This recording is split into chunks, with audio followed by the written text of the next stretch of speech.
بہت سارے لوگ ہیں جو تفسیر، سیرت اور عربی زبان، جتنے بھی منحرفین ہیں ان تین میدان کو پکڑ کے چلیں گے، لیکن وہ چھوڑ دیں گے دو بہت اہم میدان جو اصل ضرورت ہے۔ آپ زندگی بھر قرآن کی تفسیر نہیں سمجھے جہنم میں جائیں گے؟ کیوں بھائی؟ آپ کے ابا جہنم میں جانے والے ہیں؟ پڑھے انہوں نے تفسیر قرآن کی؟ آپ نے پڑھے اب تک؟ ایسے ہی مر گئے تو جہنم میں چلے جائیں گے؟ نہیں، قرآن کی تفسیر اگر آدمی نے شروع سے اینڈ تک نہیں پڑھا جہنم میں نہیں جائے گا، لیکن عقیدہ اگر صحیح نہیں رہا تو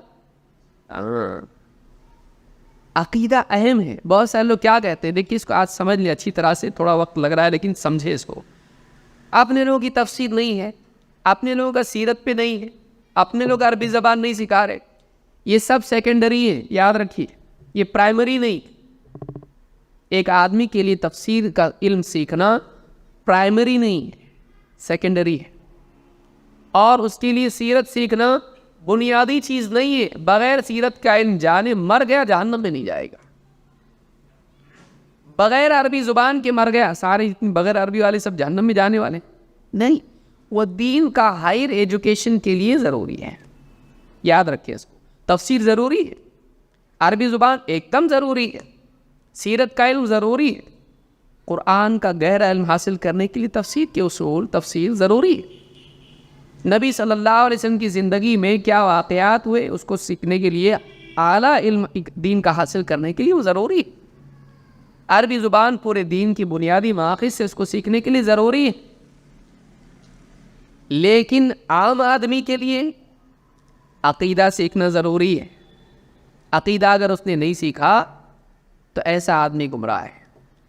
روزمرہ کے احکام، عبادت کیسے کی جائے، نماز کیسے پڑھی جائے، وضو کیسے کیا جائے، روزہ کس چیز سے ٹوٹتا ہے، نکاح کس چیز سے ختم ہو جاتا ہے، کیا چیز نکاح کے لیے ضروری، تجارت میں کیا حلال ہے کیا حرام، کھانے پینے میں، لباس میں، یہ فقہ ہے، یہ لازم ہے، یہ ڈیلی چیز میں، ڈیلی زندگی میں کام آتا ہے۔ اہل حدیث علماء ان چیزوں پر اپنی محنت کو مرکوز کرتے ہیں، لوگوں کے عقائد صحیح ہو جائے، لوگوں کا منہج صحیح ہو جائے، لوگوں کے احکام صحیح ہو جائے، جو کہ عام انسانوں کے لیے بیسک ہے۔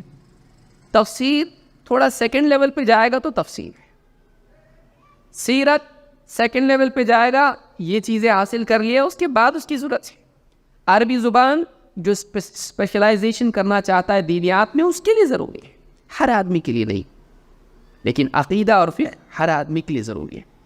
تو یاد رکھیں، آپ بدگمان نہ ہو اہل حدیث علماء سے، سلفی علماء سے۔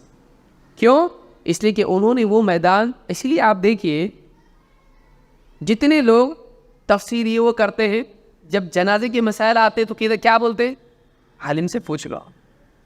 سیاست کی باتیں کرنے والے، خلافت قائم ہونا چاہیے، دنیا میں جہاد کے حالات ہو رہے ہیں اور مسلمان کیا کر رہے ہیں، علماء کیا کر رہے ہیں۔ اب بیوی کو حیض کے دن آگے پیچھے ہو گئے تو کیا کرتے پھر؟ شیخ ایسا ہے، حیض کے دن آگے پیچھے ہو گئے، کیا کرنا؟ اب عالم کی ضرورت پیش آتی ہے۔ گھر میں فلاں کا والد صاحب کا انتقال ہو گیا، کیسا لٹانا، تو اس کو کیسا لٹانا معلوم نہیں ہے، تو حکومت کس میں پڑا ہوا تھا، اب ضرورت پڑی عالم کی۔ روزہ ٹوٹا، بیوی سے رات میں سو گیا تھا، احتلام ہو گیا، اب نیند کھولی تو سحری کا وقت ختم ہے، اب روزہ رکھوں کہ نہیں رکھوں، کروں کیا؟ اب سلفی عالم بتاتا ہے ایسا کرو۔ کیوں؟ اس لیے کہ تو یہ سیکھا نہیں، اور تو انگلینڈ اور آسٹریلیا اور کائے کا سیکھا۔ اس لیے جو لوگ ان چیزوں میں پڑھتے ہیں، واقعی جب زندگی کے مسائل پیش آتے ہیں، تجارت کے مسائل پیش آتے ہیں، ان کو سلفی علماء کی طرف رجوع کرنا پڑتا ہے۔ کیوں؟ اس لیے کہ یہ اصل میدان ہے جس کو پکڑ کے وہ چلتے ہیں، عقیدہ اور فقہ۔ یہ مطلب نہیں ہے کہ تفسیر نہیں کرتے ہیں۔ آپ دیکھیے اردو کا جو ترجمہ اور تفسیر ہے وہ کس کی ہے جو پوری دنیا میں آ جاتی ہے؟ سلفی ہے۔ احسن البیان کس کا ہے؟ جو سعودی عرب سے حاجیوں کو دیا جاتا ہے، کس کا ہے؟ یہ تفسیر نہیں ہے۔ تفسیر ابن کثیر کس کی ہے؟ تب ابن کثیر کون ہے؟ سلفی ہیں۔ ابن کثیر سلفی۔ ابن جریر الطبری جو اصل ہے تفسیر ابن کثیر کی، وہ کس کی لکھی ہوئی ہے؟ وہ خود اہل حدیث، حدیث کی کتاب سب سے معتبر جس کے بغیر ایک آدمی دستار بندی نہیں ہوتی مدرسوں میں، امام البخاری کون ہے؟ اہل حدیث سلفی ہیں. بتائیے. تو یہ ساری چیزیں ہیں. منہج کے بارے میں ابن تیمیہ کون ہے؟ سلفی ہیں. انہوں نے خود سلفی، اب وقت نہیں ورنہ ان کے اقوال بتاتا پورا میں. تو یہ یاد رکھنے کی چیز ہے کہ لوگوں کا عقیدہ، ان کا منہج اور فقہی مسائل یہ زندگی کی اصل بنیاد ہے جن کو ان کو ضرورت ڈیلی پڑتی ہے. سلفی علماء اس میں سستی نہیں کرتے.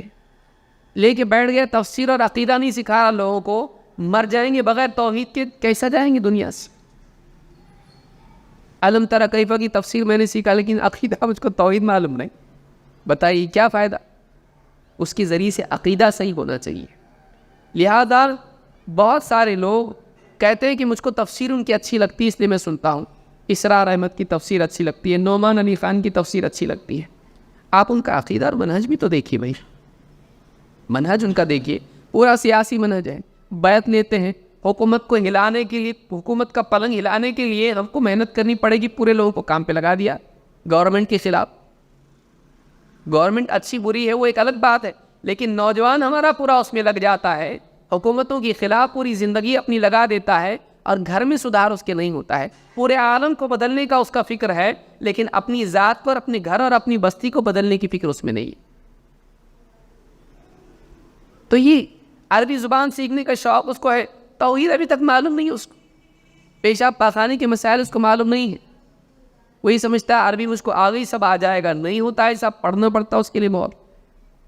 لیکن اس کو لوگوں نے یہ بھرم دے دیا ہے عربی آ گئی نا ختم، ورڈ ٹو ورڈ قرآن سیکھ لیا نا، قرآن کا چیمپئن بن جائے گا، کوئی تیرا ہاتھ نہیں پکڑ سکتا. پھر یہ کسی کا ہاتھ نہیں پکڑتا. یاد رکھیں اس کو.